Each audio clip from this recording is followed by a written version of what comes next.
Well, so besides printing being the absolute worst, in that same vein, was there anything you really ended up enjoying that you didn't expect to?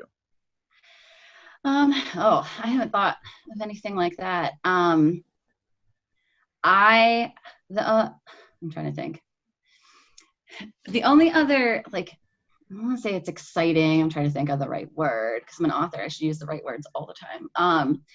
A thing I found out when I was like, how much should I pay my illustrator? And looking into that, I really found out that your illustrators typically get paid a flat amount of money, which is it's a large lump sum, and then they never have rights to their images ever again.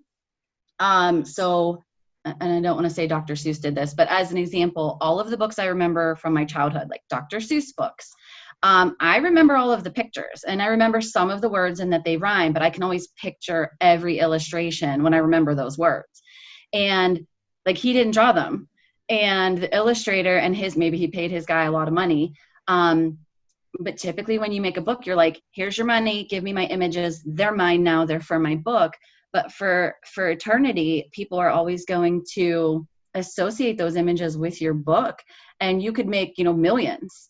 And that person made like a couple $1,000s.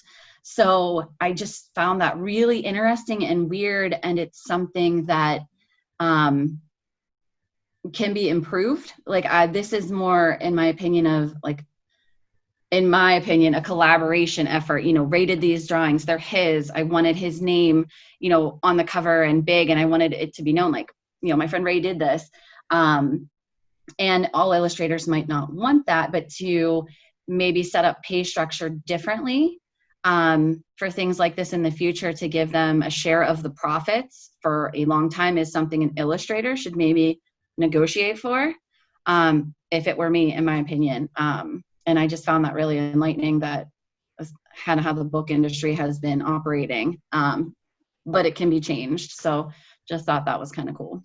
Right. Well, that's really interesting because, the music industry kind of operates kind of the same way between the artist and publishers, the artist and record companies, and like I would imagine most creative has been kind of fleeced by history. Yeah. um and I think that that's kind of getting turned on its head now that creatives have so much power with social media. They can go straight to the consumer with their talent instead of having to like go funnel themselves through an agency or through some sort of a label or whatever that would then give them the publicizing that they would need so that they could, have distribution, have an audience, have all that stuff. So that's really funny that you kind of bring that up.